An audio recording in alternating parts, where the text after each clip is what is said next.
하나님 반갑습니다. 우리 온전한 예배를 위해서 여러분들이 가지신 핸드폰 꼭 확인하셔서 모음이나 진동으로 바꿔주시기를 원합니다. 오늘 함께 이렇게 인사했으면 좋겠습니다. 우리 앞뒤 옆 사람 바라보시면서 주님의 이름으로 사랑하고 축복합니다. 오늘 이 찬양을 함께 예배하기를 원합니다.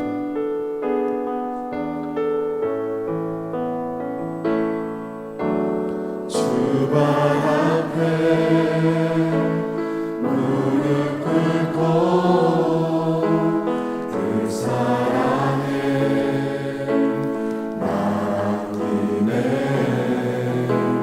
어떤 말도 그 어떤 소리도 그 말 앞에서 잠잠해지네.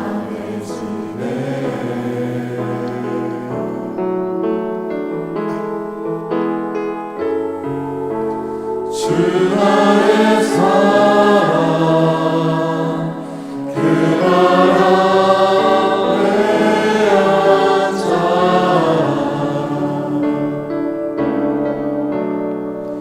내 모든 민원은 사랑의 노래가 되네.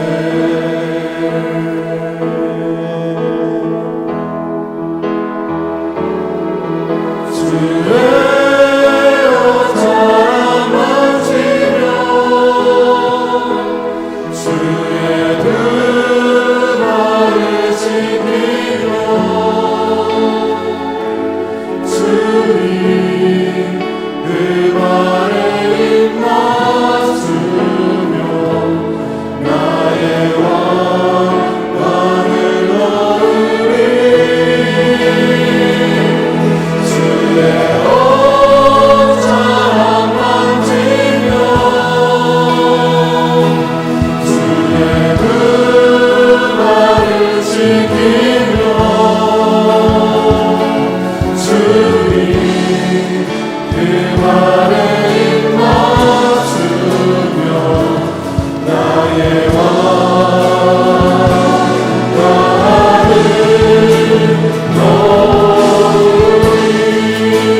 처음으로 돌아가서 함께 찬양합니다. 주발 앞에 무릎 꿇고 주발 앞에 무릎 꿇고 그 사랑에 맡기네. 어떤 말도 그 어떤 소리도 그 말 앞에서 잠잠해지네.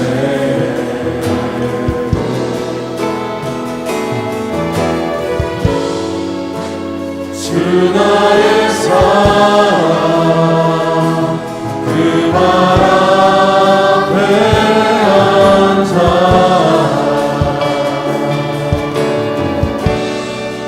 내 모든 기도는 사랑의 노래가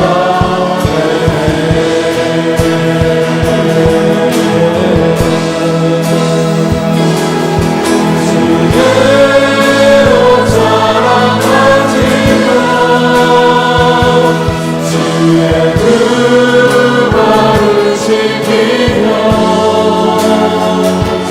주님 그 발에 입 맞추며 나의 왕관을 얻으리. 주의 옷자락 만지며 주의 그 발을 지키며 주님 그 발에 입 맞추며 나의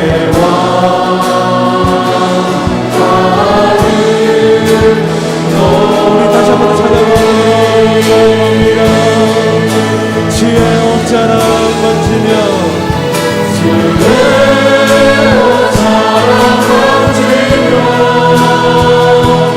주의 그 발을 지키며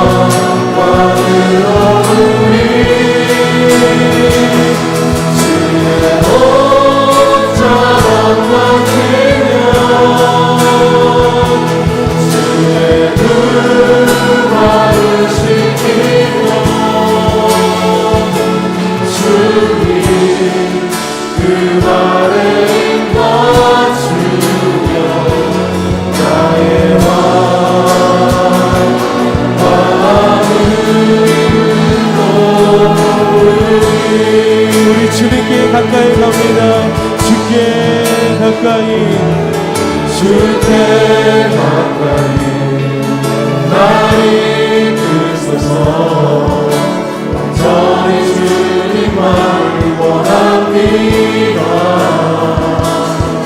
채워주소서 주의 사랑을 진정한 찬양을 누리도록 목마른 나의 영혼 주를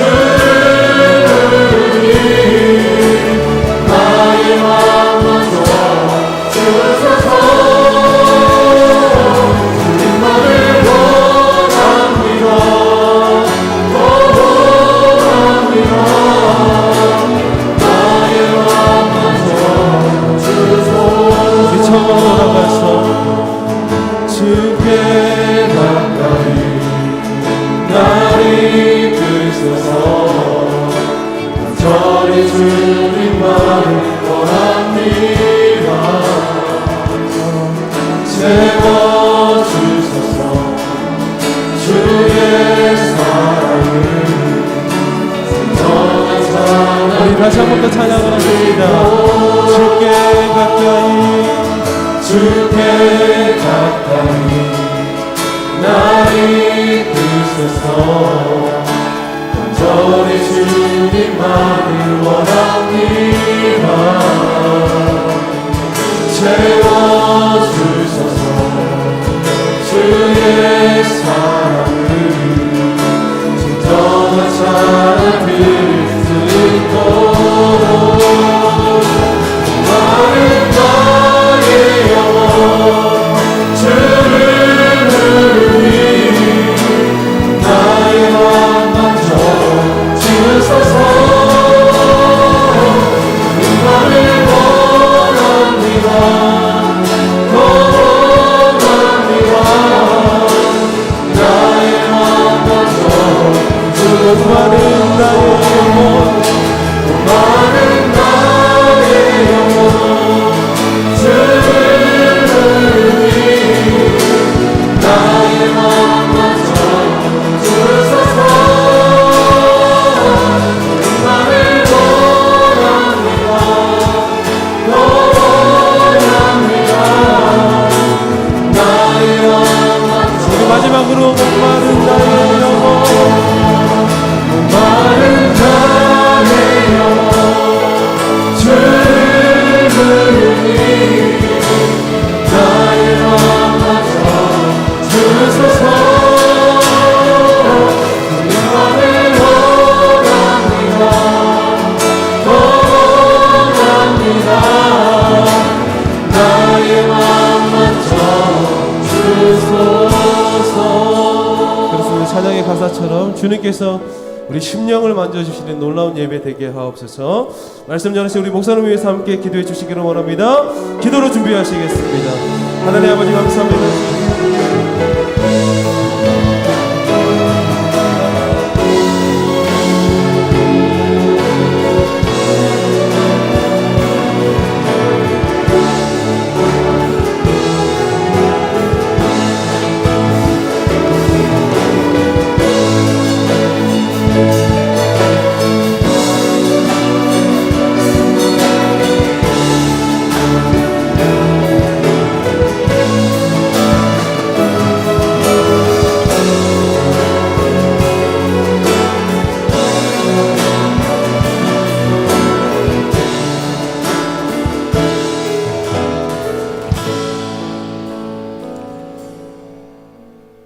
할렐루야. 오늘도 예배 자리에 함께 하신 여러분들을 진심으로 환영합니다. 그리고 사랑하고 축복합니다. 오늘도 주님의 거룩한 임재가 예배 가운데 가득하시기를 주님의 이름으로 축복합니다. 우리 다 함께 나셔서 성령이 오셨네 찬양하심으로 하나님 앞에 주일 낮 예배로 드리시겠습니다.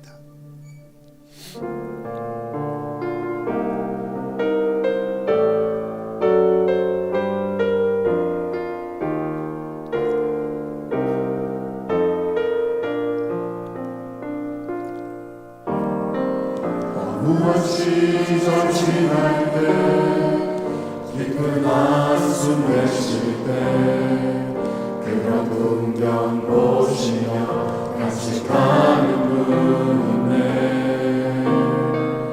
고와 같이 너희를 버려두지 않으리. 내가 너희와 영원히 함께하리라. 억눌린 자 갇힌 자 자유함이 없는 자 기나처가 되시는 성령님 되시네. 주의 영이 계신 곳에 잠자유가 있다네. 주의 영이신 성령이여 성령이 오셨네. 성령이 오셨네. 내 주위에 보내신 성령이 오셨네.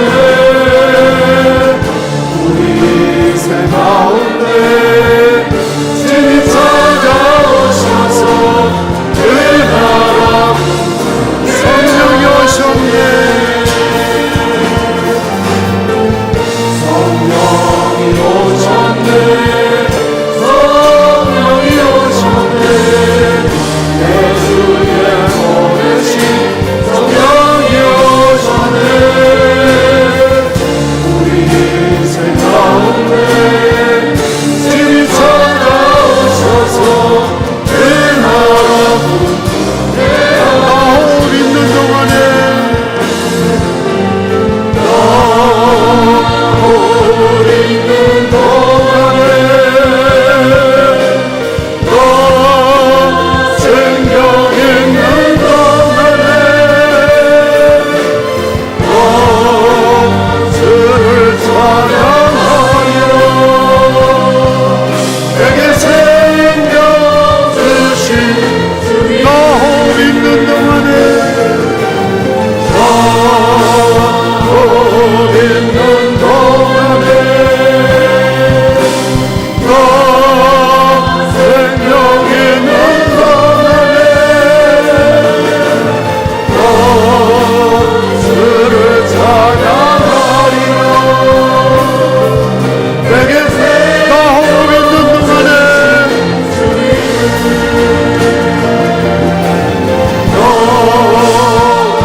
예수께서 대답하여 이르시되 이 물을 마시는 자마다 다시 목마르려니와 내가 주는 물을 마시는 자는 영원히 목마르지 아니하리니 내가 주는 물은 그 속에서 영생하도록 솟아나는 샘물이 되리라. 아버지께 참되게 예배하는 자들은 영과 진리로 예배할 때가 오나니 곧 이때라. 아버지께서는 자기에게 이렇게 예배하는 자들을 찾으시느니라. 하나님은 영이시니 예배하는 자가 영과 진리로 예배할지니라. 아멘. 우리의 선한 목자가 되신 아버지 하나님, 거칠고 험한 세상길에서 방황하던 저희들을 긍휼히 여기시고 능력의 손길로 붙잡아 인도해 주신 은혜를 진심으로 감사합니다. 부르시는 음성에 순종하여 죄의 몸된 성전에 나왔으나 저희에게는 하나님을 진정으로 경외할 만한 능력도 없고 영과 진리로 예배를 드릴 만한 자격도 지혜도 없습니다. 성령 하나님 임하셔서 미련하고 연약한 저희들을 이끌어 주시옵소서. 우리 중심에 오직 하나님 한 분만 사랑하는 마음을 심어 주시어서 나 호흡 있는 동안에, 나 생명 있는 동안에 내 주님을 찬양하며 내게 주신 이 생명 주신 주님을 높이며 예배하는 저희들 되게 도와주시기를 원합니다. 오늘도 예배를 섬기는 모든 주의 종들에게 성령의 충만함을 허락하여 주시어서 참된 예배자들이 되게 도와주시옵시고, 한 심령이라도 성전 뜰만 밟고 돌아가지 아니하도록 하나님의 거룩한 임재를 경험하는 시간 되게 도와주시옵소서. 성삼위 하나님께 온전한 영광을 돌리는 예배가 되게 도와주옵소서. 예수님의 이름으로 기도드리옵나이다. 아멘. 찬송가 64장 찬송하시겠습니다.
성시교독 2번 시편 2편의 내용을 교독하시겠습니다.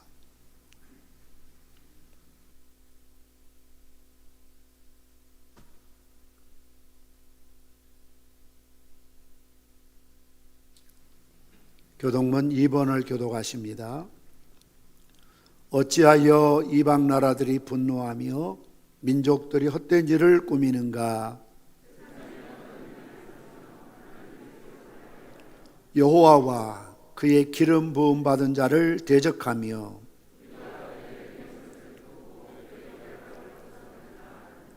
하늘에 계신 이가 웃으시며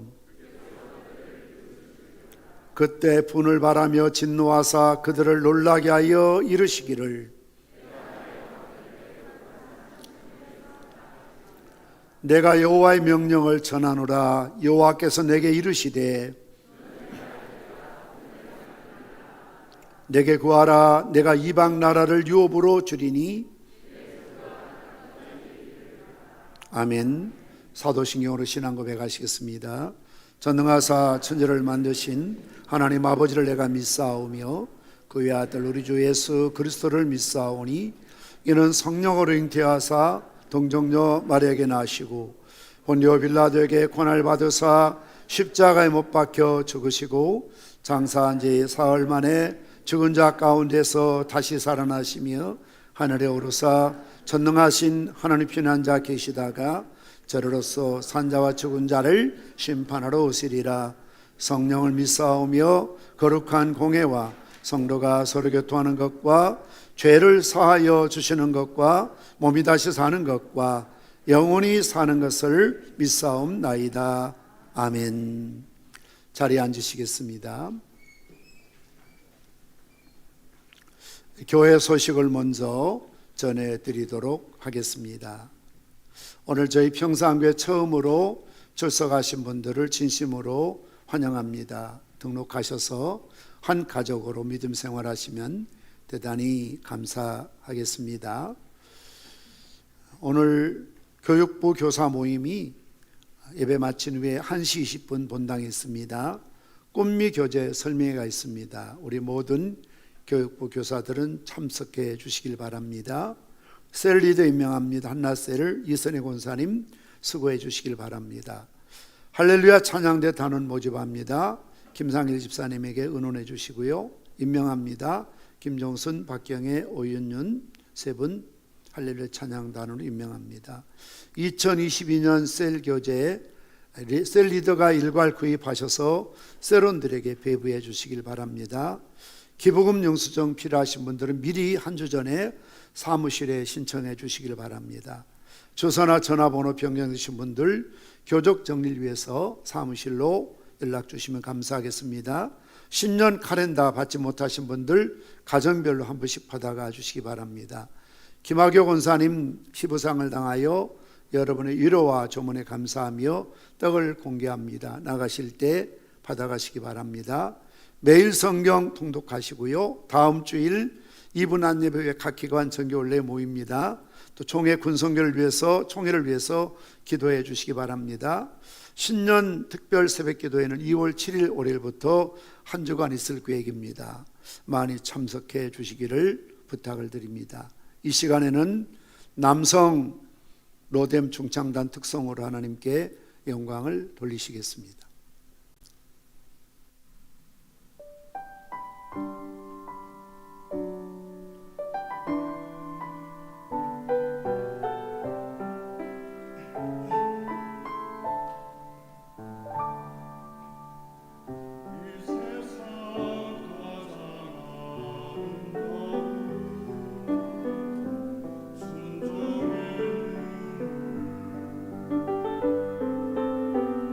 온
아멘. 우리 하나님께 영광의 소리 드리서 감사합니다. 수고하셨습니다.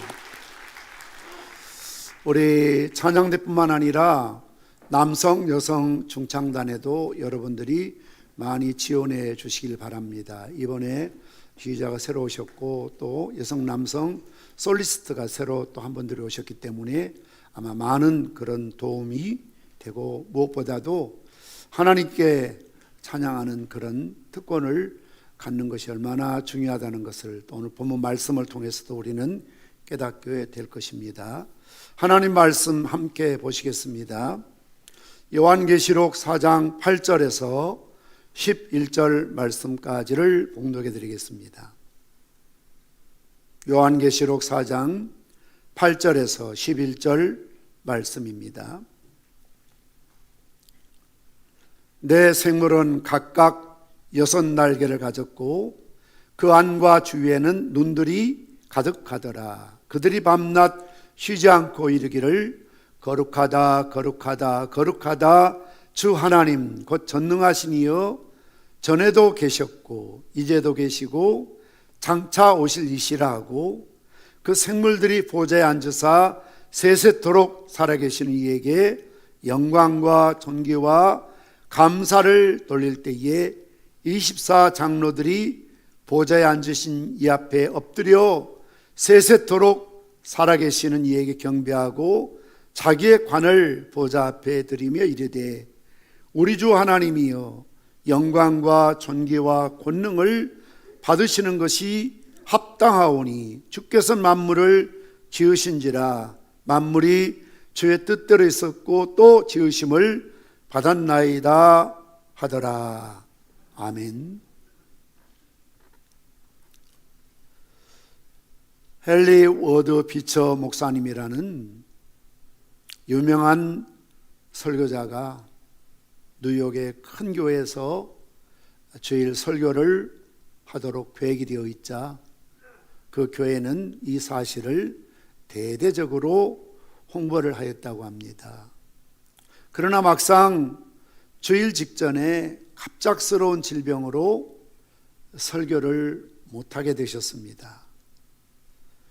헨리 워드 비처 목사님은 자기가 못 가게 되지만 자기 동생 또한 목사여 훌륭한 설교자이었기 때문에 토마스 비처 목사님을 교회와 의논해서 자기 대신 주일날 설교를 하도록 그렇게 계획을 세웠습니다.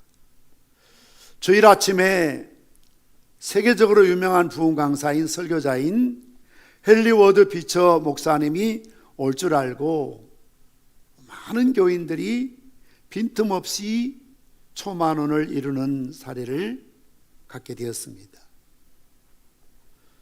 예배가 시작되고 이제 설교 순서가 되자 담임 목사님이 사정 이야기하고 토마스 비처 목사님을 소개하자 여기저기서 웅성거리기 시작하고 성질 급한 교인들 가운데는 일어나서 나가는 그런 모습을 보이기도 했습니다.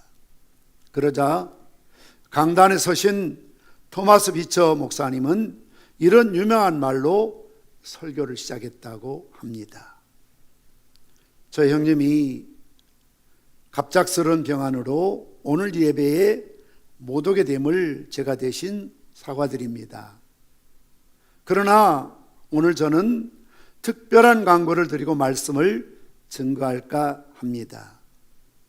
지금 예배 중간에 일어나시고 있는 분들 말고 혹시 또 우리 형님 헨리 워드 비처 목사를 예배하기 위해서 오신 분들이 계시다면 지금 이 시간에 다 퇴장해 주시면 감사하겠습니다.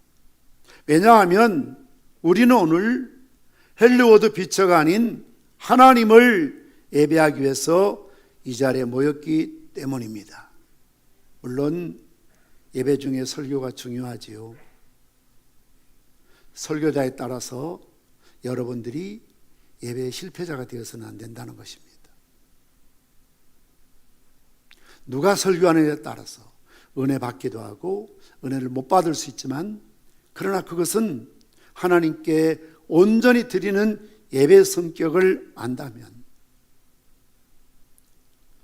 본문만 읽고 강단에 내려가셔도 우리는 하나님께 온전히 드리는 예배자가 되어야 한다는 것입니다.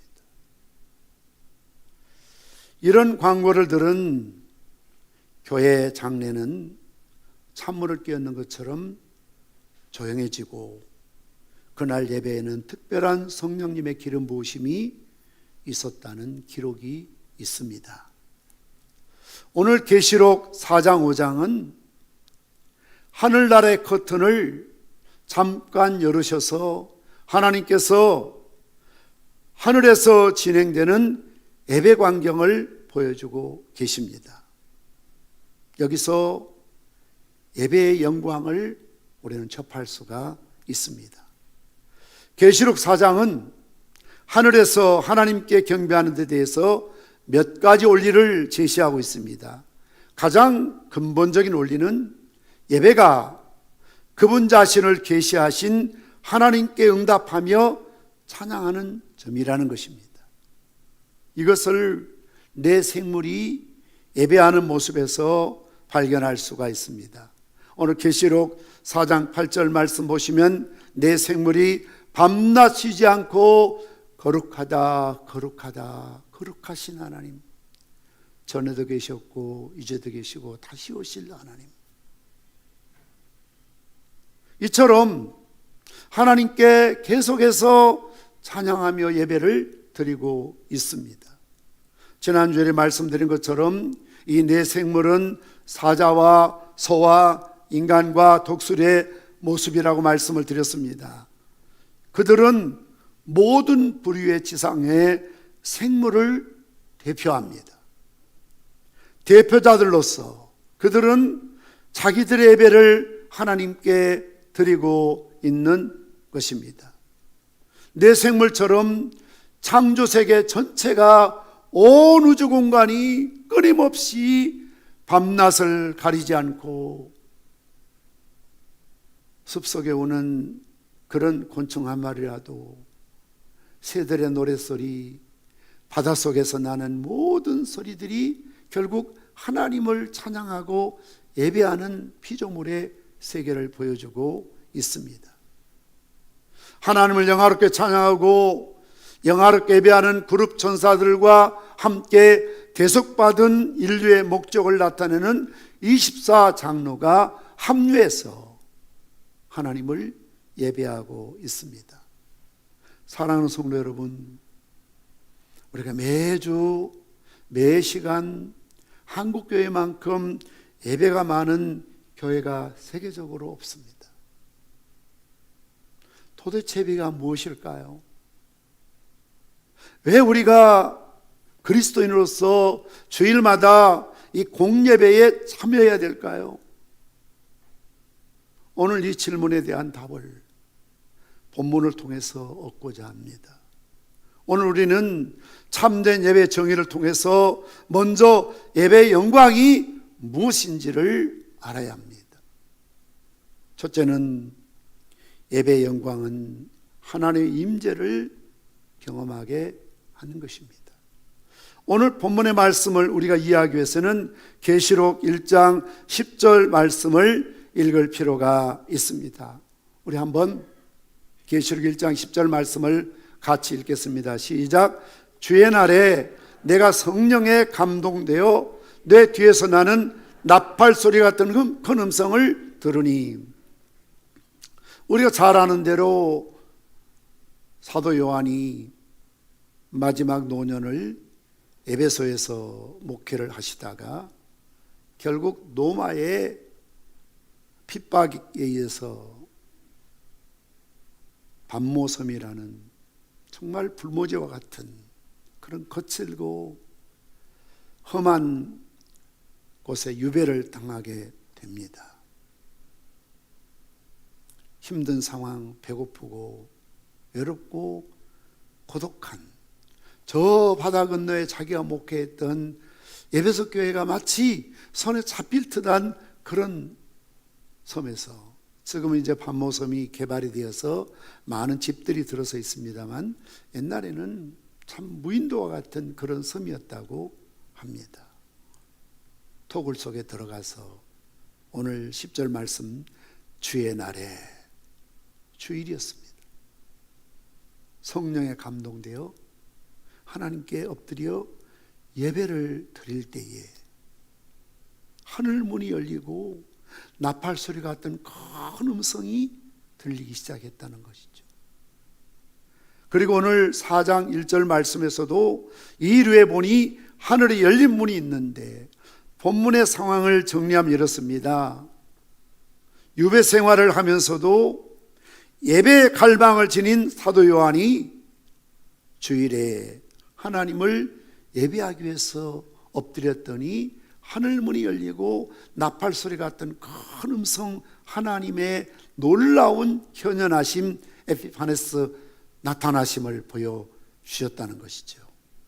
지금도 반모섬이라는 곳에 하나님을 예배하던 굴이 있습니다. 그 안에 바위가 있는데 바위가 금이 가서 깨져 있는데요, 성경에는 나와 있지 않지만 전승에 의하면 하나님의 영이 임재할 때에 바위가 갈라지는, 그런 땅이 진동하는 기적 때에 바위가 갈라졌다는 그런 설이 있습니다. 성령에 감동되어서 나팔 소리 같은 음성을 듣게 되고 하늘문이 열리게 된다는 것이죠. 그리고 하나님의 보좌를 보고 보좌에 앉으신 하나님을 보게 됩니다. 이것을 한마디로 하나님의 임재의 체험이라고 말합니다.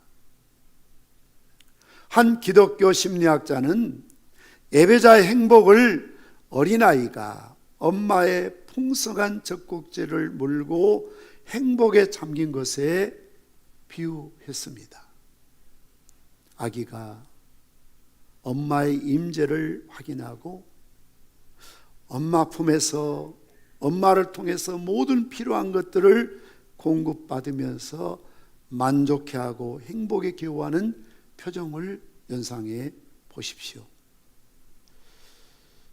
저희 집에 이제 어린아이가 와 있습니다. 기쁨이가 낳은 시온이가 이제 거의 18개월 됐는데요, 2월 달이면 이제 동생을 보게 되지요. 아시한다고 하잖아요. 요즘 아시를 하는지 부쩍 껌딱지처럼 코알라처럼 지금 엄마의 품에만 있습니다. 온 지가 한 달이 되어서 온갖 갖은 방법을 다 동원해서 저의 품에 안으려고 해도 평상시에 오다가도 잠만 오면 그냥 다 필요 없다고 하고, 그리고 자기 할머니한테도 잘 가는 편이지만 또 잠만 오면 할머니도 필요 없고, 자기 아빠 저 4층 예배드리는데 시험 들지 모르지만 제일 인기 없는 사람이 아빠입니다. 제일 잘해주는 것 같은데 이상하게 아빠도 때로는 막 싫다고 그래요. 그리고 마미, 엄마, 계속 엄마를 그냥 부르면서 아이를 안기도 어렵고 배가 불러 있으니까 안아서도 안 되는데 계속 엄마 품에 있습니다. 아무리 좋은 것을 지가 좋아하는 뭐 고기나 장난감이나 뭘 줘도 다 싫다고 합니다. 그저 엄마밖에 없습니다. 우리 아이를 키우는 부모님들은 이해하죠. 엄마의 품에서 엄마가 주는 풍부한 젖을 먹고 새끈새끈 잠들고 미소 짓고 있는 그 아이의 천사 같은 모습, 이게 예배자의 행복이라 해야 된다는 거예요. 여러분, 예배 시간에 그런 행복이 있으십니까? 지루합니까? 재미가 없습니까? 부담스럽습니까? 바늘방석 같습니까? 마지못해 오셨습니까? 빨리 끝나고 갔으면 좋겠습니까? 한 번만 계속 아니라고 거부를, 강한 거부를 합니다. 이런 행복의 예배라는 거예요. 우리 평상교 모든 예배 속에 이런 어린아이 같은 엄마 품에 엄마의 임재를 느끼고, 엄마 외에는 없어요. 아무리 뭘 좋은 걸 줘도, 장난감을 줘도, 먹을 것을 줘도, 뭐 이렇게 다른 방법으로 참 떼내려고 해도 계속 마음이 계속 엄마만 찾습니다. 저는 그런 모습 보면서 우리도 주님 외에는 행복이 없었으면 좋겠습니다. 주님 한 번만으로 예배 시간에 주님을 예배하는 이 시간이 가장 내 인생의 행복한 시간이다, 기쁜 시간이다, 영적인 포만감을 느끼고 행복을 느끼는 시간 되시기를 주님의 이름으로 축원합니다. A.W. 토저라는 목사님은 그리스도인의 모든 실패는 예배의 영광을 경험하지 못한 데서 기인한다고 그랬습니다. 신앙에 실패합니까? 직분에 실패합니까? 사역에 실패합니까? 가정이든 인간관계든 사업이든 건강이든 실패의 가장 중요한 원인은 어디에 있습니까? 예배의 영광을 경험하지 못한다는 것이죠. 성경을 보십시오. 예배에 성공했던 사람은 다 그의 삶이, 그의 가정이, 그의 가문이, 그의 자녀들의 미래가 시온의 대로처럼 활짝 열리는 축복을 누리게 됩니다. 그러나 가인이든 사울왕이든 예배에 실패한 사람은 개인이든 가정이든 자식이든 다 실패하지 않습니까? 우리는 얼핏 이런 생각이 듭니다. 다윗과 사울왕을 비교했을 때 세상 실적법으로나 윤리적인 법으로나 인간의 상식의 기준에 보았을 때는 다윗은 용서받을 수 없는 죄를 지었어요. 남의 아내를 탐내고 그 남편을 일선에 보내서 죽게 만들고, 이런 일이 어디 있습니까? 그런데요, 사울왕은 그런 윤리적으로 실정법하게 저지른 거 없어요. 단 우리가 생각했을 때는, 아니 다 죽이라고 했는데, 회례마라고 그랬는데, 그 좀 탐심 때문에 마음에 드는 그런 말이나 가축을 좀 남겨두었다는 것, 그 뭐 그렇게 죽을 죄입니까? 그런데요, 성경을 보세요. 다윗은 회개하여 용서를 받지만 사울왕은 회복이 되지 않습니다. 왜 그럴까요? 예배의 실패이기 때문에 그렇습니다. 이게 우리가 생각하는 관점과 하나님 보신 기준이 다를 수 있다는 겁니다. 예배에 실패하면 안 된다는 겁니다. 예배를 빙자해서 하나님께 예배드리기 위해서 자기 욕심을 채워가는 거잖아요. 지적하자 하나님께 제사 드리기 위해서 남겨두었다. 그때 사무엘이 유명한 말 하잖아요. 순종이 제사보다 낫고 순종하라는 거죠. 결국 사울왕과는 패가 망신하고 맙니다. 왜 그럴까요? 예배의 실패입니다. 가인과 아벨, 사실 뭐 대단한 것도 아니잖아요. 가인이 농사를 지었기 때문에 농사물로 제사 드렸고, 아벨은 목 죽어버렸기 때문에 양을 잡아 드렸는데, 하나님께서 아벨은 받으시고 가인은 받지 않는 거예요. 왜냐하면 하나님이 원하시는 제사는 피의 제사거든요. 자기 식으로가 아니라, 자기 방법대로가 아니라 아담과 하와를 통해서 보여주었던 하나님이 요구하는 방법대로 피의 제사를 드려야 되는데 무시하고 자기 생각, 자기 방법대로 예배를 드리다가 결국 버림받지 않습니까? 토저의 말처럼 그리스도인의 모든 실패는 예배의 영광을 경험하지 못한 데 기인한다는 말이 성경적인 진리입니다. 두 번째로 예배의 영광은 최고의 가치를 인정하여 엎드림입니다. 예배를 이해하는 키워드가 바로 이 가치라는 단어입니다. 예배를 영어로 worship이라고 하잖아요. worship. 그런데 이 단어의 어근을 worth라고 하지요. 가치라는 의미입니다. 계시록 4장 10절에서 11절 말씀 보십시오.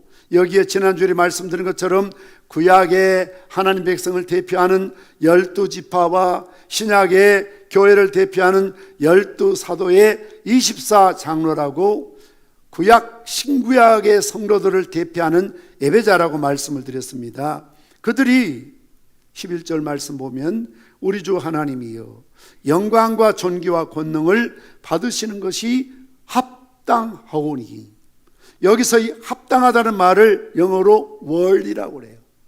이 말은 가치가 있다는 거예요. 가치가 있다. 합당하다. 그럴 만한 가치가 있다는 거예요. 어떤 가치일까요?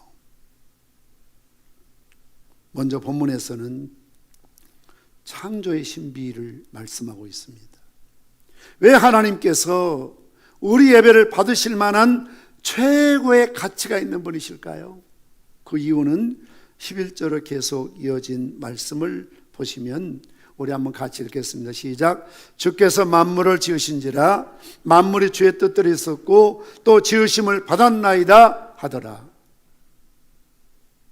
만물이 주에게서 나오고 주로 말미암고 주에게로 돌아갑니다. 창세기 1장 1절 말씀처럼 태초에 하나님이 천지를 창조하시니라.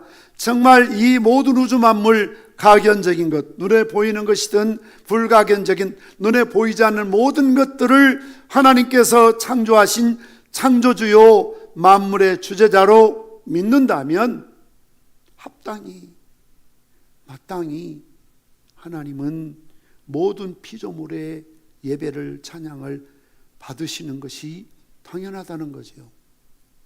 당연한 거예요. 그가 만물의 창조자요 통치자이시기 때문에 그렇습니다. 그레고리 K. 빌이라는 리포엄드 신학교 성경신학 교수 이광호 목사님이 쓴 그 두꺼운 계시록에 이분의 책이 그리 많이 인용되고 있지요. 그분은 이렇게 이야기했습니다. 모든 피조물이 성취하는 기능은 하나님의 거룩 때문에 하나님을 찬양하는 것, 그리고 그분의 창조사역 때문에 그분께 영광을 돌리는 것이다. 우리가 하나님을 찬양하는 것은 그분의 거룩함 때문이에요. 하나님께 영광을 돌리는 것은 그분이 모든 것, 나와 내가 쓰는 모든 물건들, 물질들, 먹고 마시는 것들, 입고 쓰는 것들, 모든 만물이 하나님이 지으셨다는 거예요. 하나님이 지으신 내 자신이고 하나님이 지으신 모든 만물을 먹고 마시며 누리고 우리가 이 세상에 사는데 그 지으신 하나님을 예배하지 않으면 되겠습니까, 여러분? 내가 너를 지은 목적은 나의 찬송에 되게 하려 함이라고 말씀하고 있습니다. 모든 우주 만물이 하나님을 찬양하고 특별히 하나님의 형상들을 지은 그리스도인들의 제일 중요한 일은 하나님을 예배하는 것입니다. 이런 엄청난 창조의 신비를 묵상하며 사도 요한은 하나님 앞에 엎드려 예배를 드렸습니다. 인간의 과학으로도 아직 그 지극히 작은 일부분을 탐구하지 못한 창조의 경외감이야말로 우리가 그분 앞에 엎드릴 수밖에 없는 가장 큰 이유입니다. 그래서 어떤 신학자는 과학과 예배는 동일하게 창조에 대한 놀라움으로 출발한다. 모든 만물을 지으신 하나님 그분께 우리는 예배를 합당하게 드려야 합니다. 두 번째는 속죄의 신비입니다. 계시록 5장 12절 말씀 우리 함께 읽겠습니다. 시작. 큰 음성을 이르되 죽임을 당하신 어린 양은 능력과 부와 지혜와 힘과 존귀와 영광과 찬송을 받으시기에 합당하도다 하더라. 여기서 또 합당하다는 표현을 쓰고 있습니다. 왜 우리 주님을 예배하는 것이 합당합니까? 능력과 부와 지혜와 힘과 존귀와 영광과 찬송을 받으시기에 왜 우리 주님이 합당하신 분이십니까? 전제 조건은 죽임을 당하신 어린 양이라는 전제 아닙니까? 그분께서 세상 모든 죄를 지시고, 아니 나의 죄, 여러분의 죄를 지시고 십자가에 죽으신 까닭 아닙니까? 가끔 뉴스나 주변에 감동적인 그런 기사들, 뉴스들이 있더라고요. 남편을 위해서, 아내를 위해서, 아버지를 위해서, 어머니를 위해서, 형제를 위해서 신장이나 또 간이 좋지 않아서 심지어 간암 말기라서 돌아가실 수밖에 없는 아버지를 위해서 아직 결혼하지 않는 미혼인 아들이 이렇게 간 일부를 이식해 주는 거죠. 어떻게 보면 당연한 일 아니에요? 안 맞아 거부반응 일으키면 어쩔 수 없지만 내 생명이 누구로부터 왔습니까? 잘났든 못났든 아버지로부터 엄마로부터 온 거 아닙니까? 그러면 아버지가 간이 좋지 않아서 참 그것도 나이도 그렇게 많지 않으신데 세상을 떠날 수밖에 없는 아버지를 살리기 위해서 내 간의 일부를 절개해 준다는 것 참 당연한 일이죠. 그럼에도 불구하고 그 아버지는 아들을 향하여 내 생명의 은인이라는 거예요. 아들이 아니었으면 내가 벌써 이 세상 사람이 아니었을 텐데 아들 때문에 내가 지금 생명 연장하에 산다. 더더군다나 나와 전혀 이해관계가 없는 제3자에게 내 어떤 장기의 일부를 주었을 때 그들이 받는 이런 은혜라는 건 감사할 마음은 이루 헤아릴 수가 없지요. 어떤 훌륭한 목사님 한 분이 내가 죽거든 내 장기를 기증한다 해서 다 기증서를 쓰고 심지어 그 장기본부장까지 하셨거든요. 그리고 많은 교인들에게 또 성도들에게 목사님들에게 우리가 죽게 되면 내가 죽을 몸을 죽는 순간 기증을 빨리 하면 시력을 살릴 수 있고 심장을 이식할 수 있고 간이나 또 콩팥이나 이런 장기 이식하면 죽을 생명 살리니까 우리가 예수님 희생을 본받아서 장기 기증하자고 홍보도 많이 하셨어요. 그런데요, 그분은 그런 뜻으로 말씀하시고 유언도 남기고 돌아가셨는데 막상 돌아가시고 나니까 가족들이, 사모님이 절대로 안 된다는 거예요. 실패했습니다. 저는 지금도 이해가 되지 않아요.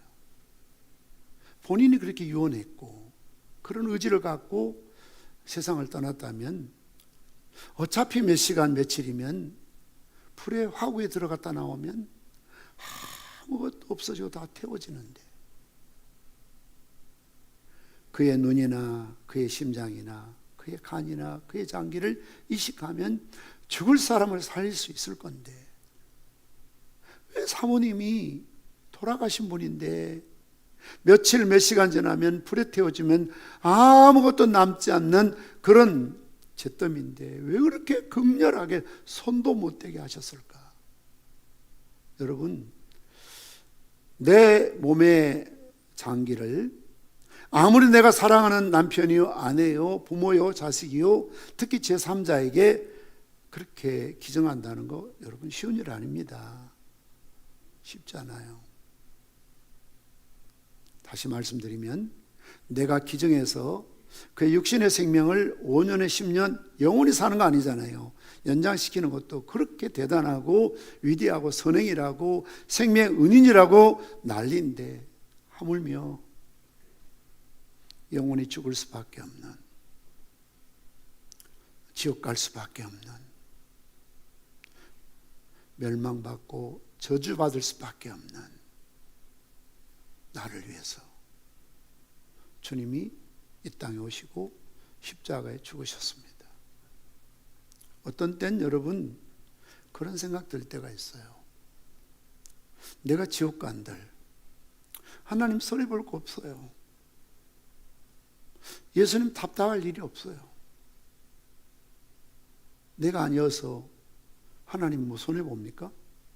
내가 아니어서 예수님 뭐 섭섭하고 답답하시겠습니까? 참 죄송하지만 그럴 만한 가치가 우리에게 있습니까? 저는 없다고 봅니다. 교회가 전도하고 한 영혼이라도 잃지 않고 사랑하기 때문에 정말 여러분들 교회에 나와 주십시오. 예배에 참석하십시오. 이렇게 이야기하다 보니까 어떤 분들은 여러분이 교회에 나와주는 것이 마치 비즈니스 개념에서 목사에게 많이 도움이 되고 또 교회의 어떤 그런 헌금이나 어떤 사역에 큰 유익이 된다고 생각하시는데요. 물론 맞지요. 그런데 여러분, 목사를 위해서 여러분 예배 나오셨습니까? 교회에 도움 주기 위해서 멤버가 되신 겁니까? No, 아닙니다. 아닙니다. 그거 우리 착각하면 안 됩니다. 세상 말로 행세하려고 하면 안 됩니다. 내가 나가줘야 도움되고 내가 안 나가면 뭐 마음 아프겠지? 이런 관점에서 여러분들이 예배에 참석하고 교회에 등록하고 이 자리에 오셨다면 넌센스입니다. 주님은 그렇게 생각하지 않습니다. 그 사람 예배자가 아닙니다. 불행한 사람입니다. 처음에는 그렇게 생각할 수 있지만 내가 나가주는 것이 남편을 위한 것 같고 아내를 위한 것 같고 부모를 위한 것 같고 누군가 내가 나가줌으로 도움이 되고 때로는 안 나가면 너무 나를 힘들기가 귀찮게 하니까 그냥 일주일 동안 너무 잔소리 듣기 싫어서 내가 나가준다 생각할지 모르지만 여러분 그렇지 않습니다. 그런 예배에 대한 감격이 없는 것입니다. 은혜가 뭔지를 모르는 것입니다. 나를 위해서 내가 뭐라고 나 같은 죄인을 위해서 주님이 죽어주셨을까? 언젠가 말씀드렸죠. 저는 고등학교 때 주일학교 교사였습니다. 애들한테 찬송도 가르치고 복음성도 가르치고 설교도 하고 분방공부도 하면서 계속했죠. 예수님 우리 위해 죽으셨단다. 예수님 우리 위해 오셨단다. 거기에는 문제가 없었어요. 그런데요, 개인적으로 나 위해서 오셨다고? 퀘션 마크. 나를 위해서? 어떻게 하시고 2000년 전에 나를 위해서 오셨단 말이야? 사실 믿어지지 않았거든요. 우리 위해 오셨다는 건 다 믿어지는데 아멘 하는데 나 때문에 오셨다니, 나를 위해? 주님 정말 오셨을까? 확신이 없었어요. 그러던 어느 날 해운대 신일교회 새벽 예배 시간에 주님께서 현현하셨어요. 이것을 신학적으로 성령께서 동일시 같은 일을 이루시는 거죠. 십자가에 못 박히신 주님께 저를 보이셨는데 제가 십자가 밑에 딱 이렇게 무릎을 꿇고 기도하는 모습인데요, 제 머리 위로 예수님의 피가 막 쏟아지는 거예요. 그리고 그 선열, 주님의 피에 그 30조도 따뜻한 온기가 막 느껴지는 거예요. 그리고 얼굴로, 온몸으로 마치 붉은 페인트 위에서 붓는 것처럼 막 쏟아지는 거예요. 꿈이 아니었어요. 얼마나 놀랬던지 악 하고 고함을 질렀어요. 그리고 막 땅을 마룻바닥에 치면서 얼마나 울고 기도했던지, 그 당시 최도명 목사님이신데 강대상에 기도하시다 내려오셔갖고 제 등짝을 딱 치면서 절제해 그러더라고요. 저는 제가 그렇게 시끄럽게 떠든 줄 몰랐어요. 펑펑 울었습니다. 학교만 갔다 오면 성경 찬송 들고 청사포 가는 그 제가 했던 기도를 찾아가 보니까 옛날 거기 철책선하고 군인들이 지킬 때 그걸 헐었더라고요. 기도굴에 들어가서 십자가만 말해도 막 눈물이 쏟아지는 거예요. 갈보리산 위에 성자의 귀한 몸, 옛말인가 왼은인가, 그냥 십자가만 말해도 막 눈물이 가리는 거예요. 나 위해서 오셨구나, 진짜였구나, 사실이었구나. 성령께서 적용해 주시는 것이었습니다. 이런 은혜를, 이런 구속의 신비를, 속죄의 신비를 뭐라고 말합니까? 어메이징 그리스라고 그래요. 위대한 은혜, 놀라운 은혜죠. 나 같은 죄인 살리신 주의 놀라워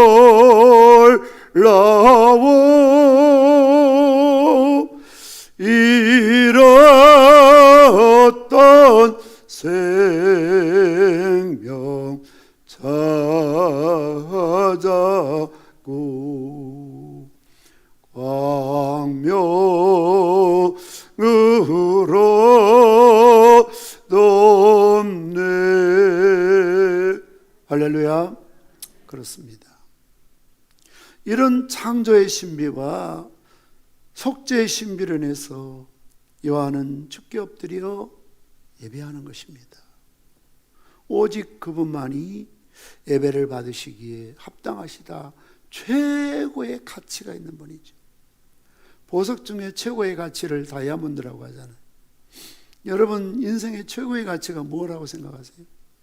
내 건강과 내 생명과 돈이나 명예나 여러분이 좋아하는 어떤 취미나 어떤 재능이나 어떤 직업이나 그 누구나 그 무엇입니까? 아니에요. 이런 예배의 영광을 내 인생에 한 번만이라도 경험한다면, 체험한다면 십자가에 죽으신 어린 양이신 예수님만이 최고의 가치입니다. 합당한 분이십니다. 그래서 참된 예배에는 언제나 드림의 정신이 반영되어야 하는 것입니다. 예배 보러 온 거 아닙니다. 여러분 절대 빈말이라도 예배 보러 가자. 보러 간다는 것은 구경하러 간다는 거예요. 시장 보러 가자. 시장 구경하고, 극장 보러 가자. 극장 구경하고. 예배 드림이에요. 여러분들은 관객이 아니에요. 여러분이 예배를 드려요. 그러니까 항상 예배 드리러 가자, 예배 드린다는 것이 입에 붙어 있어야 됩니다. 그렇게 교회 다닌 지 10년, 20년 돼도 아직도 예배 보러 간다 그런 말 하시면 안 된다고요. 바꿔야 돼요. 예배 드림이에요. 드리잖아요. 찬양을 드리는 겁니다. 오늘 우리 김준현 집사님도 계시지만 정말 세계적인 훌륭한 찬양가이죠. 여러분들이 세상 오페라나 가곡이나 트로트나 어떤 노래와 교회 찬양이 다른 점은 세상 노래는 관객을 향한 노래예요. 관객을 향한 자기 기분이나 감정의 표현이고 성취예요. 자기 만족이에요. 자기 회피하고 행복해요. 그러나 찬양대 찬양은, 선교단의 찬양은 수가 많고 적음을 떠나서 잘하고 못하고를 떠나서 하나님께 드리는 거예요. 하나님께 드립니다. 기도를 드리는 겁니다. 기도는 설교가 아닙니다. 기도는 하나님께 드리는 겁니다. 사랑을 드리는 겁니다. 몸을 드리는 헌신을 드리는 겁니다. 헌금을 드리는 겁니다. 그래서 구약에서부터 여러분 자꾸 이런 이야기하면 교회가 헌금 강조한다. 그게 아니고요. 예배의 본질 가운데 가장 중요한 것이 구약에서는 하나님께 제물을 드리는 거예요. 제사에 제물이 없으면 제사가 아니에요. 오늘 그걸 예배라고 표현해요. 그래서 공수로 빈손 들고 나오지 말고 하나님께 소나 양이나 비둘기나 고운 애박가루를 드리라는 겁니다. 누가 헌금함을 뭐 수고를 하든 안 하든 보든 안 보든 주보에 나오든 안 나오든 이게 중요한 게 아니에요. 하나님께 드리는 겁니다. 은밀한 중에 주님은 보십니다. 과부의 두 랩돈을 보시잖아요. 왜냐하면 그분은, 우리 하나님 예수님은 최고의 가치 있는 분이기 때문에 이것이 드림이 당연하다, 합당하다. 이게 예배입니다. 물론 앞에 말씀드린 것처럼 설교를 통해서 은혜도 받아야죠. 찬양을 통해 감동도 받고 은혜도 받아야죠. 그러나 여러분, 그게 예배의 본질이 아니라고요. 시간을 드리고 마음을 드리고 찬양을 드리고 기도를 드리고 몸을 드리고, 이게 예배라고요. 다른 게 좀 부족하다고 그래서 여러분 예배에 실패하면 안 돼요. 상처받고 마음 우울해서 돌아가면 안 돼요. 일단 교회 와서 1시간이든 30분이든 새벽기도든 수요든 철야든 주일 낮이든 난 하나님께 예배 드리러 간다 그래야지. 오늘 설교 누가 하지? 오늘 찬양 인도 누가 하지? 앞에 말씀드린 것처럼 예를 들어 우리나라처럼 조영기 목사님만 설교하면 오고 이름 없는 시골 목사가 설교하면 안 오고요. 그건 예배자의 자세가 아니라 그 말이에요. 담임 목사가 설교하든 부목사가 설교하든 어떤 분이 설교하든 나는 예배를 드리기 위해서 교회 간다, 그렇게 생각해야지. 그것마저도 이기적인 1시간들 예배마저도 은혜 받기 위해서, 도전받기 위해서, 변화받기, 물론 감사할 일이죠. 그러나 그게 본질이 아니라 그 말입니다. 두 번째 예배의 축복은 무엇입니까? 첫째 예배의 축복은 주님의 품성을 담게 하는 것입니다. 계시록 4장 4절 말씀 우리 다시 한번 읽겠습니다. 시작. 또 보좌의 둘로 24보좌들이 있고 그 보좌들 위에 24장로들이 흰옷을 입고 머리에 금관을 쓰고 있더라. 성경학자들은 흰옷을 가르쳐 거룩성을 상징하고 금면류관을 가리켜 영화로움을 상징합니다. 금관이라고 되어 있습니다만 옛날 개역 한글에서는 금면류관이라고 그렇게 표현이 되어 있습니다. 이런 거룩성과 영화로움은 이 두 가지 특성이야말로 하나님의 품성과 혹은 속성이라고 할 수 있습니다. 신학자들은 우리가 예수 믿고 구원받아 의롭게 되면 이제 신학적으로 두 가지 과제가 남아있다고 이야기합니다. 그 하나는 성화요, 하나는 영화의 과제입니다. 우리가 이 땅에 살아가면서 매일매일 성화되어서 주님 닮아가고 믿음의 진보를 일으키고 그리스도 안에서 어린아이처럼 자라가라, 성화의 과정이죠. 영화는 이성 떠나 주님 앞에 섰을 때 우리는 영화로운 몸으로 또는 영화로운 상태로 변화된 것을 영화라고 말합니다. 자, 24장로가 흰옷을 입었다는 것은 주님의 거룩한 성품, 면류관을 썼다는 것은 주님의 영화로운 성품을 가졌다는 것 아닙니까? 어떻게 이 성화와 영화를 가질 수가 있었을까요? 그것은 다 주님을 바라보고 살았기 때문입니다. 이것을 가리켜서 우리는 심리학적으로 바라봄의 법칙이라고 합니다. 부부가 늘 바라보며 살다 보면 얼굴도 습관도 말투도 심지어 음식 먹는 것도 닮아가요. 버릇도 닮아갑니다. 희한해요. 여러분 처녀총각 때 사진과 지금의 사진을 딱 대비해 보세요.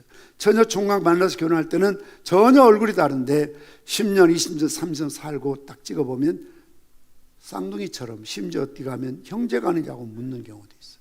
워낙 많이 닮았어요. 왜 그럴까요? 자식들은 물론이거니와 전혀 다른 남녀가 만나서 바라보며 30년, 40년, 50년 살다 보니까 닮아간다는 거죠. 여러분들이 성화되지 못해서 몸부림치지 마십시오. 자학하지 마십시오. 괴로워하지 마십시오. 늘 신앙의 양심의 가책을 느끼지 마십시오.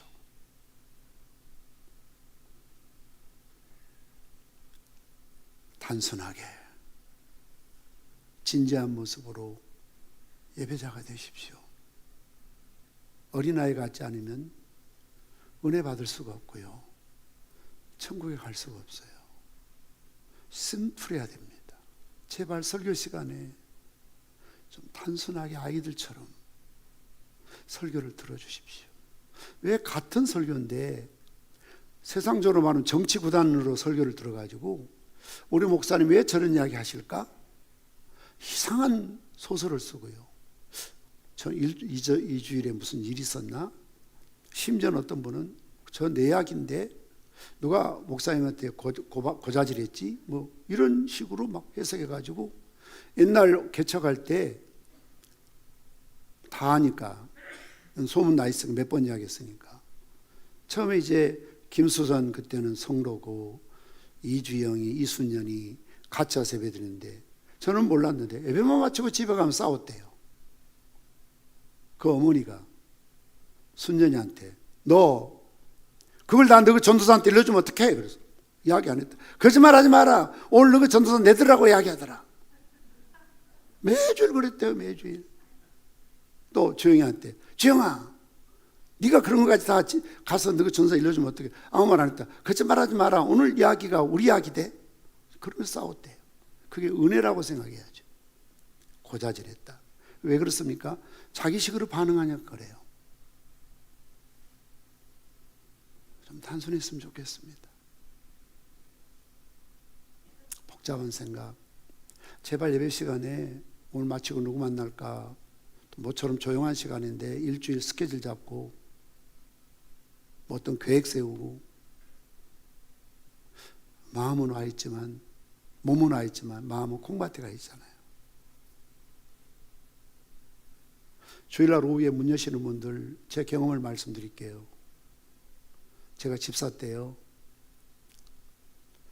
강안리에 해수욕장에 장사하는 타이 53번 54번 제가 잊지도 않아요. 제일 중앙이 좋은 자리였어요. 참 이것은 그 당시에 시경에 백이 없으면 얻을 수 없는 자리 비싸게 2개 샀어요. 그냥 사서 놓으면 다 돈 번다고. 그에 제가 목사님 찾아가서 백의종군 하겠다고 다 내려놓고 한 해 동안 좀 쉬면서 예배만 드리겠다고 그랬거든요. 근데 주일날 예배 드리니까요 내 마음이 강안리 해수욕장에 가 있어요. 손님 많이 왔까. 오늘 또 날씨가 안 좋은데 애들은 뭐 핫도그는 잘 굽고 있나, 돈은 삥땅 안 치나, 오만 생각하는 거예요. 예배 마침 불이 나게 갔지요. 그에 비 와가지고 2다이 쫄딱 망했습니다. 4만 놓으면 돈 번다는 일이었는데 주님은 제가 그런 걸 원치 않으시더라고요. 와서 찬송은 부르고 입으로는 찬양하고 예배드리는데 제 마음은 콩밭에 가 있는 거예요. 지금도 그때 일을 생각하면 부끄럽기 짝이 없어요. 참 창피합니다. 그래서 집사했는데 물론 안수 집사는 아니었습니다. 서리 집사였고 목사의 아들이었는데 내가 왜 그런 일에 손을 댔을까? 돈 많이 손해봤습니다. 그리고 그의 그 모습만 일하는데 핫도그 꽂다 덴뿌라 기름에 달이 돼갖고 치료비 된다고 엄청 손해 많이 봤습니다. 한두 가지 손해본 게 아닙니다. 돈도 손해보고 신앙도 손해보고 다 압니다. 나 들으란 이야기 같지만 제가 다 알기 때문에 가끔 이렇게 툭툭 던지는 말이 비수에 꽂히죠. 다 알아요. 오후에 가서 장사 어떻게 할까? 손님 어떻게 맞을까? 거기에 무슨 설교가 귀에 들어오겠습니까? 빨리 안 끝나지. 빨리 가야 되는데 이 마음밖에 없죠. 그게 예배입니까? 1시간 드리는 것도 진지하게 온전히 드릴 수가 없습니까? 주님을 바라보십시오. 목마른 사슴이 시냇물을 찾게 해갔지. 그렇게 목말라 하시며 어린아이처럼 단순하고 진지하게 주님 바라보면 각인된 은혜가 내 생각이 되고 언어가 되고 습관이 되고 말이 되어서 우리도 주님 닮아가는 성품을 본받게 될 줄 믿습니다. 2번째는 예배의 축복은 주님의 인도를 경험하게 합니다. 계시록 5장 24절에서 천상 예배가 마무리됩니다. 예배는 아멘을 끝납니다. 그러나 이것으로 예배가 종결된 것은 아닙니다. 오히려 계시록 6장을 보면 지상의 광경들을 하나님께서 보여주시는데 인봉이 열리면서 전쟁과 기근과 질병으로 가득한 세상을 보여주고 있습니다. 이런 계시록의 구조가 우리에게 시사하는 바가 무엇일까요? 특별히 예배와 관련하여 무엇을 우리에게 가르쳐주고 있습니까? 계시록 7장 17절의 말씀 주목할 필요가 있습니다. 같이 읽겠습니다. 이는 보좌 가운데 계신 어린 양이 그들의 목자가 되사 생명수 샘으로 인도하시고 하나님께서 그들의 눈에서 모든 눈물을 씻어주실 것임이라. 앞에서 계시록 4장 5장까지는 보좌에 앉으셔서 예배를 받으시는 전능하신 하나님, 거룩하신 하나님으로 보여주고 있잖아요. 그리고 6장에서 이 세상에는 전쟁, 기근, 질병으로 가득 차게 될 이런 환상들을 또 보여주고 있지 않습니까? 그랬더니 예배를 받으셨던 하나님께서 7장 17절에 어떻게 하시죠? 예배만 받고 앉아 계신 것이 아니라, 찬송만 듣고 계신 것이 아니라, 기도만 듣고 계신 주님의 모습이 아니라 목자가 되셔서 보좌에 일어나셔서 목자가 되셔서 생명수 샘으로 시편 23편 말씀처럼 푸른 풀밭으로 쉴만한 물가로 그들을 인도하시고, 제가 가장 좋아하고 위로가 되는 말씀, 하나님께서 그들의 눈에서 모든 눈물을 씻어 주실 것이라. 물론 요한계시록 21장 말씀처럼 우리가 천국 가면 주님께서 우리 흘렀던 눈물을 씻어 주시지만, 오늘 계시록 7장에서는 이 세상에서예요. 이 세상에서 예배자로서 살아갈 때 전쟁 때문에, 기근 때문에, 질병 때문에, 핍박 때문에 거친 세상에서 고난과 시련과 무릇 경건하게 살고자 하는 자에게 핍박이 주어지죠. 그게 좁은 길이고 눈물 없이 피 없이 못 가는 생명의 길 아닙니까? 어떻게 고난이 없는 좁은 길을 걷지 않는 목사가 될 수가 있습니까? 어떻게 눈물도 피도 없는 그 길을 걷는 장로가 될 수 있고 권사가 될 수 있고 집사가 될 수 있습니까? 그래서 누이 좋고 매부 좋고 너 좋고 나 좋고 하는 식으로 세상과 타협하며 살아가는 것이 무슨 목사요, 장로요, 권사요, 집사요, 성도라고 할 수 있습니까? 목사만이 흐르는 눈물이지요. 장로님이시기 때문에 그분들만이 흐르는 아픔과 눈물과 외로움과 고독이 있습니다. 여러분들이 예수 믿기 때문에 늘 평생을 남편에게 구박을 받습니다. 심지어 어떤 못된 가정은요, 남편이 집사인데 권사인 아내를 구박합니다. 이유는 아내 따라 교회 갔다는 이유입니다. 아내가 먼저 예수 믿었다는 겁니다. 그래서 남자 집사님 지금도 툭하면 너 그럼 나 교회 안 간다? 협박하는 거예요. 아니, 집사님 좀 되셨으면 자기 믿음으로 교회 나와야지, 아직도 그걸 약점 잡아서 자꾸 누구를 그렇게 괴롭히면 되겠습니까, 여러분? 그게 무슨 성도고 집사입니까? 자기 믿음으로 나와야죠. 네 그럼 나 교회 안 간다? 아까 말씀드렸죠. 안 오면 마누라 손해입니까? 안 오면 하나님 손해입니까? 안 오면 목사 손해입니까? 자기 손해죠. 자기 지옥 가는 거죠. 이걸 못 깨달아요. 이렇게 핍박받고 고난당한 성도의 목자가 되셔서 그들을 인도하신다는 거죠. 그들의 눈의 눈물을 주님께서 닦아주시는 위로자가 되신다는 겁니다. 누구를 통해서요? 목자를 통해서. 누구에게요?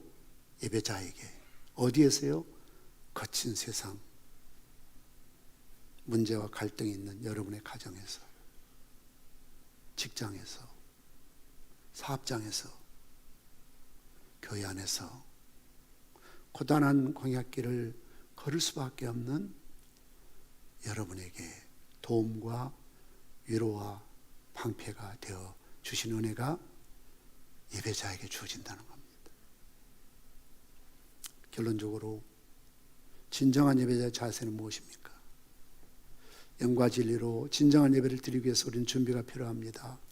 예배를 갈망하는 마음, 하나님 앞에 엎드려지는 자세, 하나님 음성을 듣기를 사모하는 그런 자세, 귀 있는 자는 성령이 교회들이 하신 말씀을 들을지어다. 이게 요한계시록 3장 22절 마지막 절이고요. 그 다음 이어서 4장 1절에 이 일 위에 하늘이 열리고 해요. 귀 깊이 있는 자는 교회들에게 하시는 말씀을, 성령이 교회들에게 하시는 말씀을 들을지어다. 이게 말씀을 사모하는 자세죠. 예배자의 필수 덕목 첫 번째는 하나님 임재 앞에 우리 스스로 겸손해야 합니다. 거룩하시 존중하시고 영원하신 하나님 임재 앞에 우리는 겸손해야 합니다. 그것이 계시록 4장 10절의 말씀입니다. 우리 한번 다시 읽습니다. 24장로들이 보좌에 앉으신 이 앞에 엎드려 세세토록 살아계신 이에게 경배하고 자기의 관을 보좌 앞에 드리며 이르되, 자, 24명의 장로들이 면류관을 벗어서 주님 앞에 드린다는 거죠. 뭘 말합니까? 내가 내 인생의 임금이 아니라는 겁니다. 내 삶의 주권은 하나님께 있다는 고백입니다. 내가 면류관을 쓰고 앉아있으면 우리는 절대 하나님 머리를 숙일 수가 없고 경배할 수가 없습니다. 여러분, 면류관을 쓰고 계시는 한 보좌에 계신 하나님을 예배하기 어렵습니다. 우리 허영심과 우리 거대한 자존심을 던져버려야 합니다. 그래서 개혁한글에서는요, 이에게 경배하고 자기의 면류관을 보좌 앞에 던지며 가로되, 곱게 벗어놓는 것이 아니라 던져버렸다는 거예요. 그래서 여러분들이 이걸 잘 이해하지 못하면 싸가지가 없구나, 건방지구나, 어디 앞이라고 모자를 벗어 던져.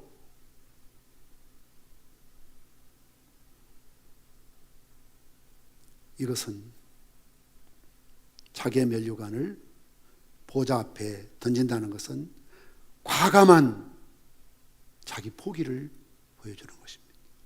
적당히가 아니라, 슬그머니가 아니라, 억지로 마지못해서가 아니라 스스로 번져서 마치 내 자존심을, 내 허영심을, 내 영광을, 내 주인됨을 주님 앞에 내던져버린다는 그런 의미예요.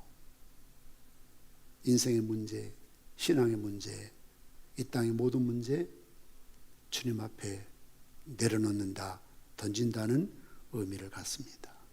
그럴 때에 내 마음의 근심이 사라지고 예배 도중에 우리의 소원으로 변화되고 예배 도중에 하나님의 강력한 역사와 기적이 나타날 줄 믿습니다. 내 면류관을 벗어 던져야 합니다. 용기가 필요합니다. 모든 사람들이 보도록, 알도록, 저 사람 변했어, 원래 저런 사람이 아니었는데 변했어, 좋은 뜻으로 말합니다. 교만으로 변한 게 아니라 겸손으로, 대단한 사람이다, 던져야 돼요. 마지막 두 번째는 진정한 예배자는 그분을 예배하기를 즐거워해야 합니다. 시편 전체에서 이 자세를 강력히 권하고 있습니다. 시편 97편 10절 말씀 보면, 의인이여 너희는 여호와를 인하여 기뻐하며 그 거룩한 기념에 감사할지어다. 오늘 요한계시록의 예배자들 24장로 내 생물이 거룩하다 거룩하다 영광과 권능과 찬양을 하나님께 돌린다는 그 분위기는 기쁨과 즐거움입니다. 성일에 슬퍼하지 말라고 했잖아요. 즐거워하라고 했잖아요. 웨스트민스터 소요리 문답 제1문의 인생의 제일 되는 목적은, 인간의 제일 되는 목적은 하나님을 영화롭게 하며 영원토록 그를 즐거워하는 것이라고 그랬습니다. 이것을 적용하자면 우리 예배를 통해서 하나님을 영화롭게 하고 우리 예배를 통해서 하나님을 즐거워해 드리는 거예요. 마치 사랑하는 연인이 만나면 그 만남이 행복한 것처럼, 기쁜 것처럼, 헤어지기 싫은 것처럼, 헤어져서 그렇게 몇 시간씩 앉아서 가치 없는 이야기, 돈도 안 되는 이야기, 영양가 없는 이야기하고 또 집에 가서 전화기 들고 전화통에 화끈화끈거리도록 30분, 1시간씩 또 뭔가 이야기하고. 왜요? 좋으니까요. 그게 예배라는 거죠. 우리 성도들 앞으로 나오시기 바랍니다. 사랑하는 성도 여러분, 예배자입니까? 봉사자이십니까? 그래서 때로는 찬양대 안 서면 예배 안 오시는 겁니까? 사역하기 위해서 옵니까? 노래하기 위해서 옵니까? 일하기 위해서 옵니까? 반주하기 위해서 옵니까? 아닙니다. 하나님은 예배자를 찾고 계십니다. 숫자가 작아도 두세 사람이라도 내 이름으로 모인 자들, 영과 진리로 예배하는 자들, 이런 자들을 지금 하나님은 갈망하고 찾고 계십니다. 예배의 영광이 무엇입니까? 하나님의 임재를 경험하는 것입니다. 50은 최고의 가치를 인정해서 그 앞에 엎드리는 것입니다.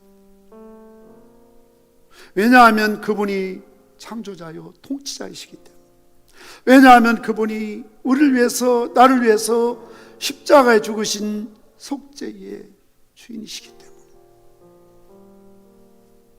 마땅히 하나님 앞에 무릎을 꿇어야 하는 것입니다. 예배의 축복은 무엇입니까?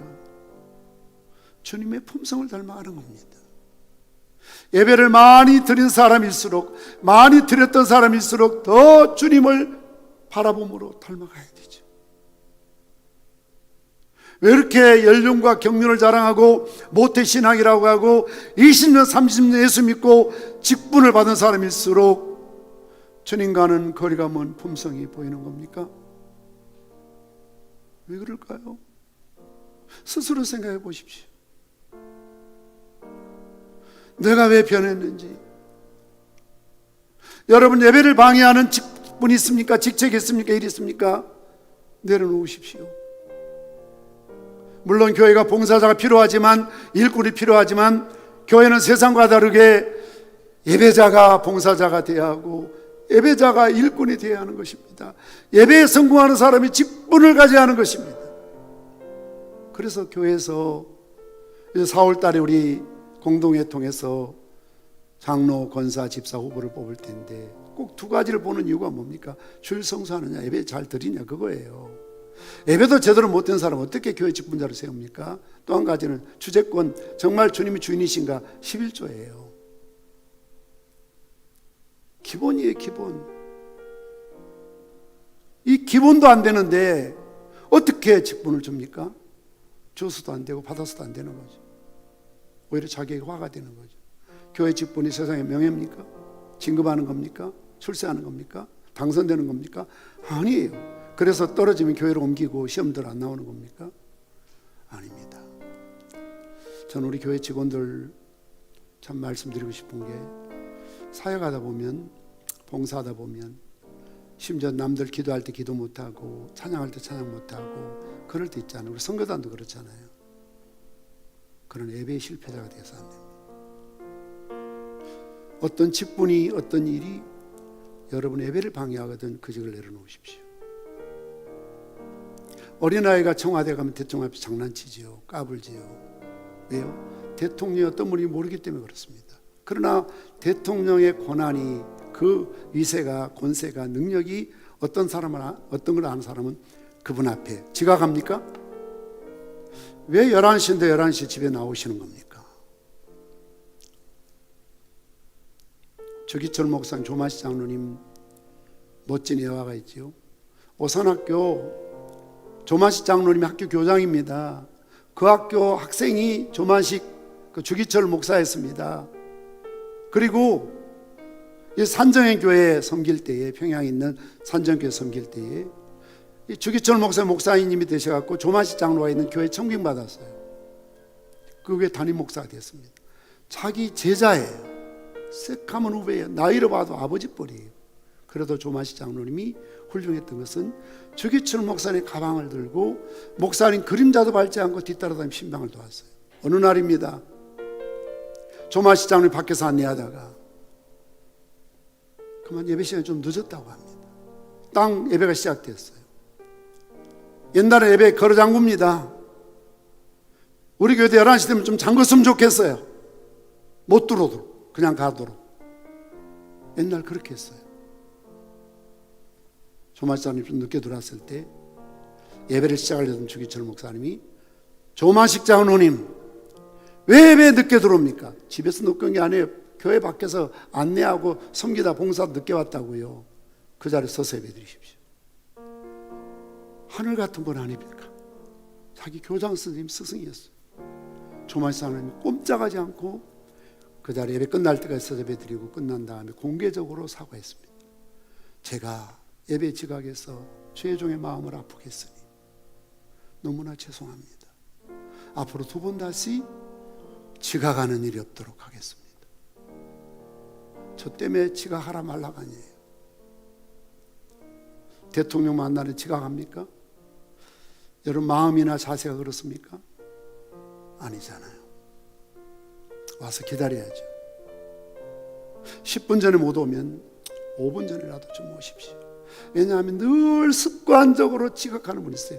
그런 부서 나 용서 안 합니다. 일부 때 중고등부나 또는 어떤 교사 일하기 때문에 교사회가 늦어서 11시 예배를 늦게 보낸단 말입니까? 안 돼요. 또 교사들 가운데 예배 안 드리고 부서에 가서 교사합니까? 그런 교사 필요 없습니다. 9시 예배든 11시 예배든 예배자가 주일학교도 가르쳐야 되고 예배 성공해야 여러분들이 봉사돼야 됩니다. 여러분들이 하고 싶은 일을 못해서 예배에 실패합니까? 병든 신앙입니다. 예수께서 대답하여 이르시되 하나님께서 보내시기를 믿는 것이 하나님 일이니라. 믿는 것이 하나님 일이에요. 다시 말씀드리면 예배 드리는 것보다 더 중요한 일이 교회는 없습니다. 싸워가면서 일하지 마십시오. 마음 상해가면서 일하지 마십시오. 주님이 원하시는 것은 온전한 예배자입니다. 우리 일어나셔서 임재 찬양하신 후에 오늘 주신 말씀 가슴에 품고 합심으로 기도하는 시간 같습니다.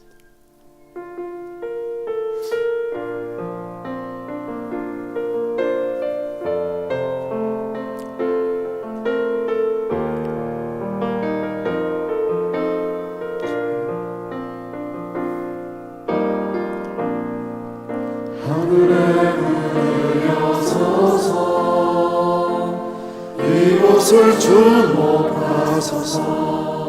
주를 향한 노래가 꺼지지 않으니 하늘을 열고 보소서. 이곳에 임재하소서. 주님을 기다립니다. 기도해 합니다. 하늘에 닿으니 주여 임재하여 주소서. 이곳에 오셔서 이곳에 앉아서서 이곳에서 저리 예배를 받으소서.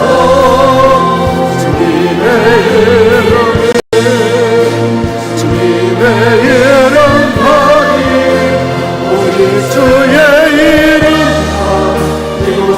이곳에 오셔서 이곳에 오셔서 이곳에 앉아서서 이곳에서 그리 예배를 받으소서.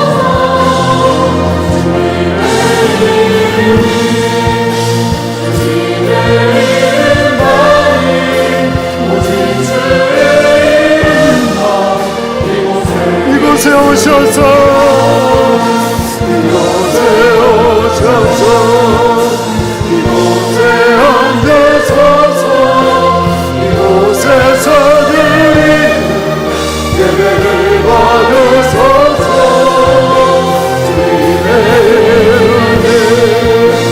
주님의 이름만이 오직 주의 이름만 이곳에 있습니다.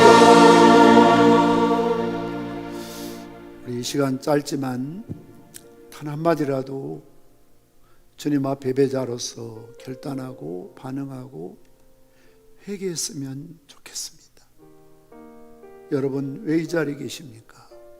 왜 오셨습니까? 바람에 날리는 갈대를 보기 함입니까? 아름다운 옷을 입은 자를 보기 함입니까? 아니지 않습니까? 목사 때문에, 누구 때문에 예배 실패하고 성공합니까? 아니지 않습니까? 보좌에 앉으신 창조주 하나님, 나를 위해 십자가에 죽으신 어린 양이신 예수님, 최고의 가치로 인정해 드리기 위해서 오늘 예배자로 오신 것 아닙니까? 다른 것에 마음을 빼앗기거나 생각을 빼앗겨 습관적으로 예배 실패자가 되지 않게 하시고 하나님이 찾으시는 온전한 예배자로 세워지게 하옵소서. 다른 무엇보다도 예배자로 살게 하옵소서. 예배에 성공하게 하여 주시옵소서. 매 시간마다 주님의 거룩한 임재를 경험하게 하시고 하나님의 영광이 선포되게 도와주옵소서. 겸손하게 하옵소서. 예배를 즐거워하게 하여 주시옵소서. 우리 주님 세 번 부르짖고 기도하십니다. 주여, 주여, 주여.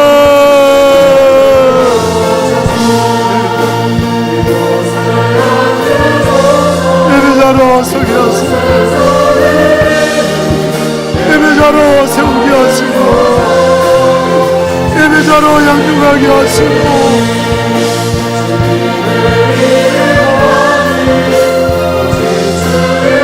예배 성공하는 직분자들, 예배 성공하는 목사요, 장로요, 집사요, 권사요, 교사요, 일을 하기 위해서가 아니라 직분을 위해서가 아니라 사역을 위해서가 아니라 예배자로 예배 성공하게 하옵소서. 밤모섬에 어둡고 지옥 같은 곳에 가장 지름 같은 어두운 곳에 가장 맑은 영광의 주의 보좌를 계시하십니다. 우리 마음에 그 자리에 삶의 자리에 주님 오셔서 임재하여 주시옵소서. 오셔서 임재하여 주시옵소서. 주의 영광을 보여주옵소서. 예배자의 축복을 허락하여 주옵소서. 주님의 성품을 닮아가게 하시고 눈에 눈물이 씻겨지는 목자가 되시는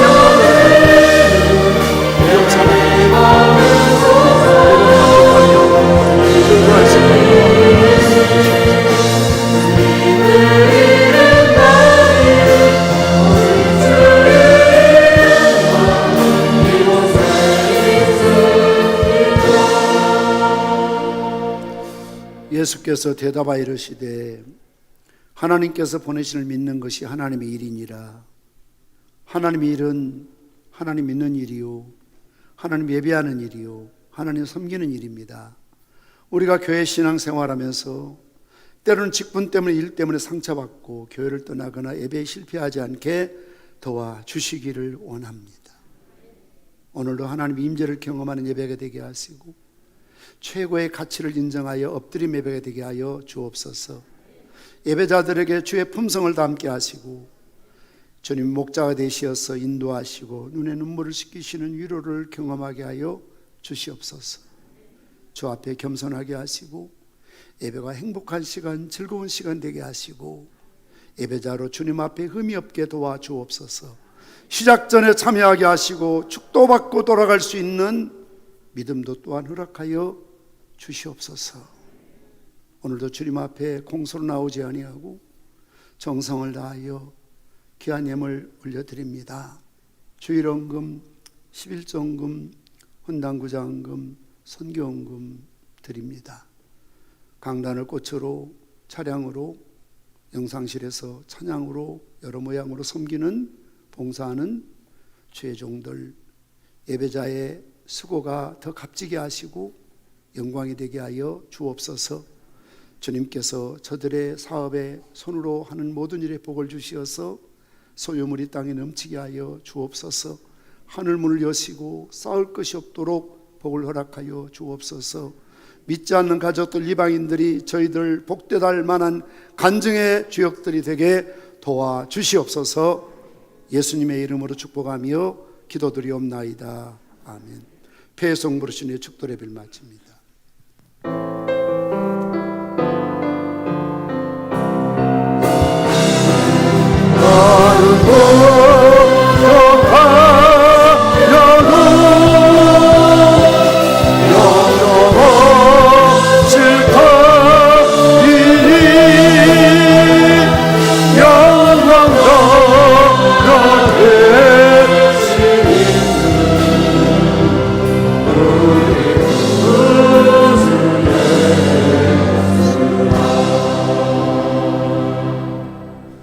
나는 부족하여도 영광나라 계신 우리 주님, 나를 영접하실 터이니 오늘도 우리를 품으시고 안으시고 사랑하시고 인도하시는 우리 주 예수 그리스도의 은혜와 일양 미쁘시고 변함이 없으신 아버지 하나님의 측량할 수 없는 사랑하심과 성령님의 감동 감화 위로 축복 교통하심이 예배의 영광과 축복을 알고 참된 예배자로 살길 다짐하는 주의 백성들을 위해 이제로부터 영원 무궁토록 항상 함께 있을지어다.